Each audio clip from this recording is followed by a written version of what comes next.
అండి, రంజిత్ కుమార్ టాక్స్ లో అప్లోడ్ చేసే పాడ్కాస్ట్ లో బెస్ట్ ఇన్ఫర్మేషన్ ని రంజిత్ కుమార్ క్లిప్స్ ఛానల్ లో అప్లోడ్ చేస్తున్నాము. సో ఫుల్ పాడ్కాస్ట్ ని చూడాలనుకుంటే do check out Ranjith Kumar talks.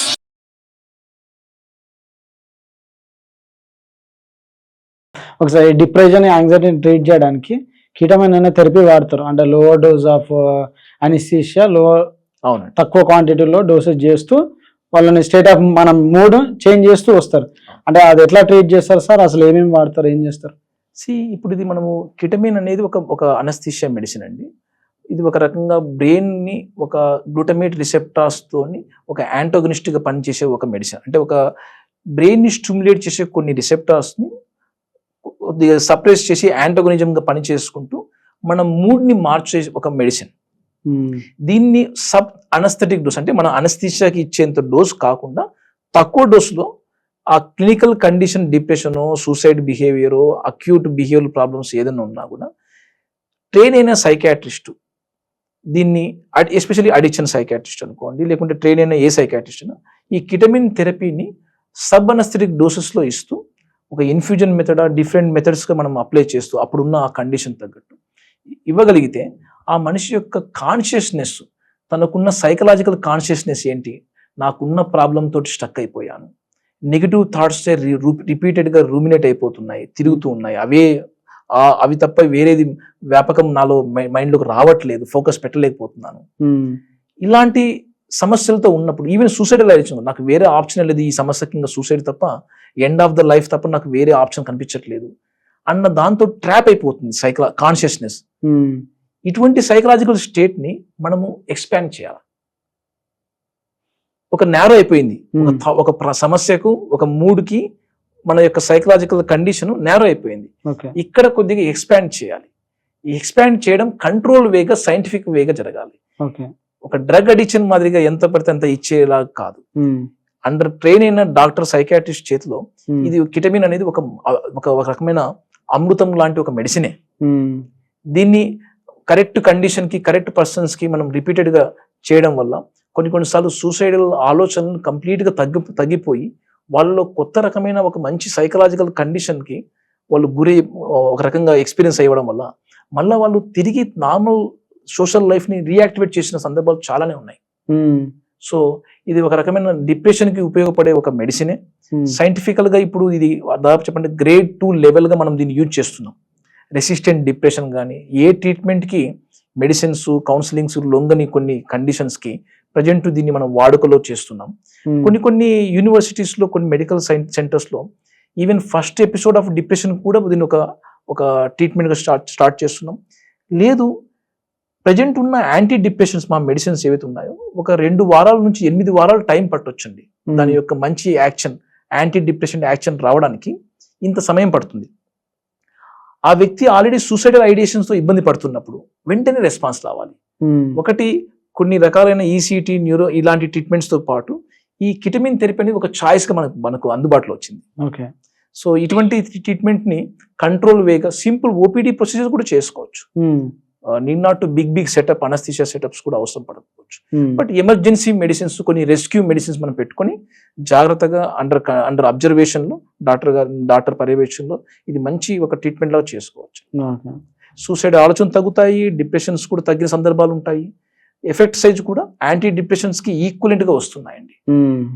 Okay sir, మన ఇండియాలో Telangana ranks top in the alcohol consumption yearly with 1603 crores and Andhra Pradesh with 1328 crores sir. అంటే ఆల్కహాల్ కన్సంప్షన్ ఎంత టాప్ లో ఉన్నాం మన ఇండియాలోనే.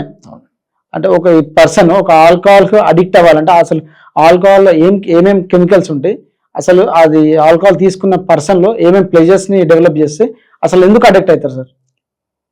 ఆల్కహాల్ మనం ఇప్పుడున్న ప్రజెంట్ మోడర్న్ ఎరాలో ప్రజెంట్ మనం కల్చరల్ చేంజ్ చూస్తున్నాం, అర్బనైజేషన్ చూస్తున్నాం.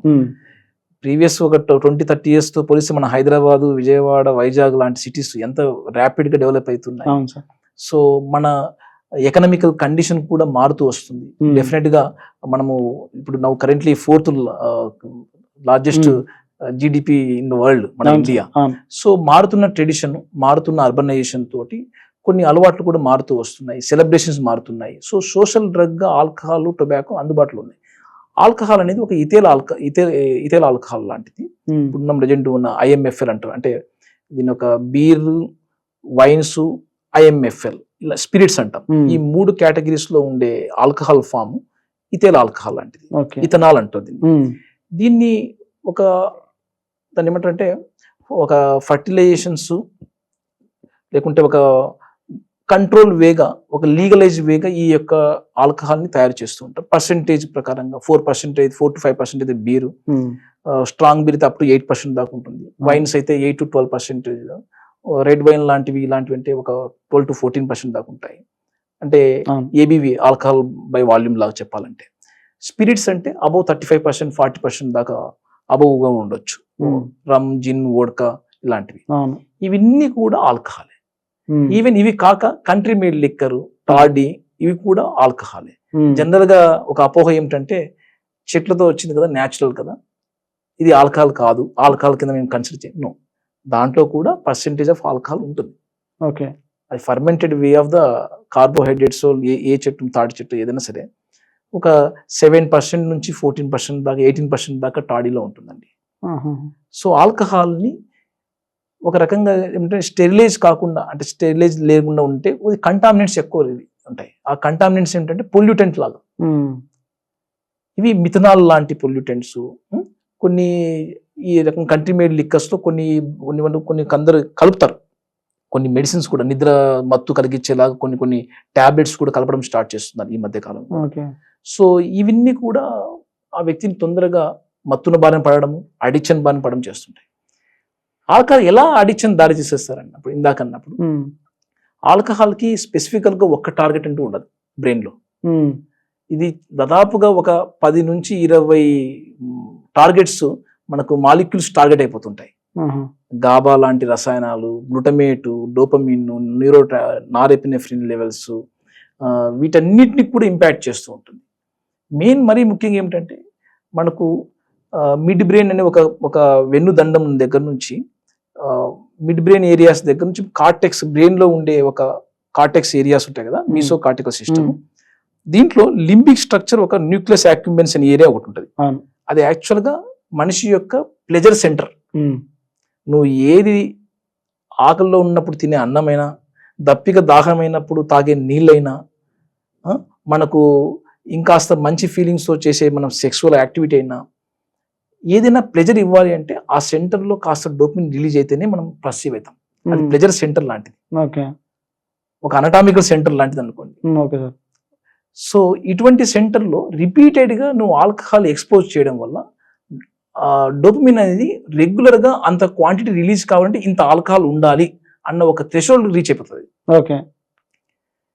ఇవి ఏం చేస్తాయి, బ్రెయిన్ ఎప్పుడు కూడా, బ్రెయిన్ లో ఒకటే కాదు, బాడీలో ప్రతి పార్ట్ కూడా తాను సెల్ఫ్ కాపాడుకోవడంలో కొన్ని హీలింగ్ ప్రాసెస్ ఉంటాయి. ఇదేదో కొద్దిగా ఈ డ్రగ్ రావడం వల్ల ఇక్కడ ఓవర్గా డెవలప్ అయిపోతుంది. డోపమిన్ రిసెప్టర్స్ ఎక్కువ రిలీజ్ చేయడానికి, తనకు ఈక్విలిబ్రియం బ్యాలెన్స్ రావడానికి మన బాడీలో డైనార్ఫిన్ లెవెల్స్, తర్వాత substance P levels, neuropeptide Y levels అనే లాంటివి యాంటీ టాలరెన్స్, అంటే డోపమిన్ కి సరిపడా వద్దు, ఇంత వద్దు అని చెప్పడానికి ఇంకొన్ని స్ట్రెస్ లెవెల్స్ పెంచేయడానికి పెరిగేలాగా చేస్తాయి. ప్రెజర్ ఎక్కువైపోయింది బ్రెయిన్ లో, సడన్ గా అన్ఎక్స్పెక్టెడ్ గా నాన్ గోల్ డైరెక్టెడ్ గా వచ్చేసింది ఆల్కహాల్ తోటి.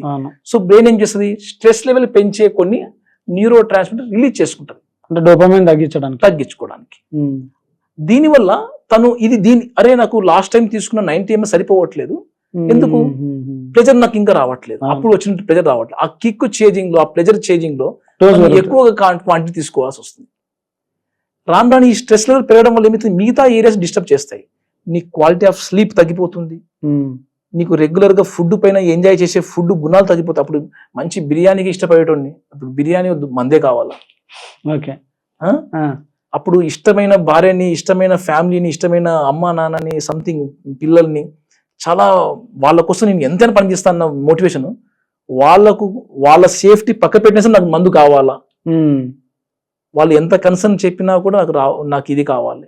ఇన్న ప్రయారిటీ మెల్లమెల్లగా ఈ గ్లూటమేట్, అంటే మందు యొక్క జ్ఞాపకాలు ఆలోచనలు వచ్చిన వెంటనే ఈ గ్లూటమేట్ అనే రసాయనం ఫ్రాంటల్ కార్టెక్స్ నుంచి లింబిక్ ఏరియాస్ ని స్టిమ్యులేట్ చేస్తాయి. అప్పుడు ఏం చేస్తుంది, ఆ గ్లూటమేట్ ఎక్కువగా రిలీజ్ కావడం వల్ల ఇంకా మనిషి ప్రియాక్యుపై అయిపోతుంటారు, ఆలోచన అన్ని కూడా ప్రియాక్యుపై అయిపోతుంటాయి. ఇదే కావాలి, అది వచ్చాక శాంతం చేసుకోవాలి, దాన్ని కంపల్సరీ అంటాం.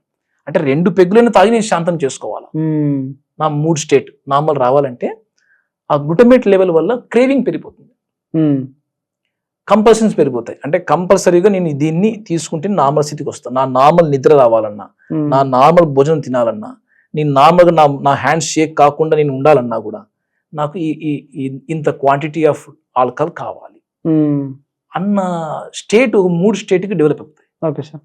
దీన్ని మనం ఒక డిపెండెన్సీ అంటాం, ఫిజియలాజికల్ డిపెండెన్సీ అంటాం. ఓన్లీ ఫిజియలాజికల్ డిపెండెన్సీ తయారైనంత మాత్రం మనం అడిక్షన్ అనలేము. అడిక్షన్ అని చెప్పడానికి నువ్వు ఈ సబ్స్టెన్స్కి ఎంత ప్రయారిటీ ఇస్తున్నావు, ఎన్నిటిని నెగ్లెక్ట్ చేస్తున్నావు, ఇంపార్టెంట్ యాక్టివిటీస్, రెస్పాన్సిబిలిటీస్ని, దీనికి నువ్వు ఎంత డిటర్మైన్ ఉన్నావు. దీన్ని ఆల్కహాల్ తెచ్చుకోవడంలో నీవు భార్య, పిల్లలు, లేకుంటే ఫ్యామిలీని, వర్క్ని పక్క పెట్టైనా సరే హైడ్గా, సీక్రెట్గా, లేకుంటే బలవంతంగా దీన్ని ఆల్కహాల్ తెచ్చుకుంటున్నావా, ఇది కదా అడిక్షన్ బిహేవియర్. అప్పుడు మనం దీన్ని అడిక్షన్ బిహేవియర్ చాలా స్పష్టంగా కనపడుతుంది అని చెప్పచ్చు. సో ఇవి మల్టిపుల్ ఏరియాస్ని టార్గెట్ చేసుకుంటూ డెవలప్ అయ్యే ఒక మెడికల్ కండిషన్ బ్రెయిన్లో. ఇది బ్రెయిన్ డిజార్డర్. ఇప్పుడు అన్నం పప్పు మనం నార్మల్ తీసుకునే ఫుడ్డే. షుగర్ జబ్బులు మనం కామన్గా వింటుంటాం. మనం తినే కొన్నిసార్లు డాక్టర్స్ ఏం చెప్తుంటారు, షుగర్ వచ్చాక అమ్మ రైస్ తగ్గించుకోండి అంటారా. అంటే అర్థమైంది, మనం తినే ఫుడ్ కూడా మన జబ్బుల్ని తయారు చేయొచ్చు, మెయింటైన్ చేయొచ్చు. ఏం ఆల్కహాల్ తయారు చేయదా? చేస్తా. సో స్ట్రాంగ్గా నేను చెప్పే సజెషన్ ఏంటంటే, ఆల్కహాల్ జనరల్గా నేను తీసుకునే 1 పెగ్గు 2 పెగ్గులు, లేకుంటే ఎప్పుడో ఒకసారి తీసుకుంటే పార్టీ ఫంక్షన్లో హెవీగా ఒక 2-3 క్వార్టర్స్, ఈ బిహేవియరే, ఈ రిస్కీ బిహేవియరే రేపు పొద్దున మనకు అడిక్షన్కు దారి తీయొచ్చు.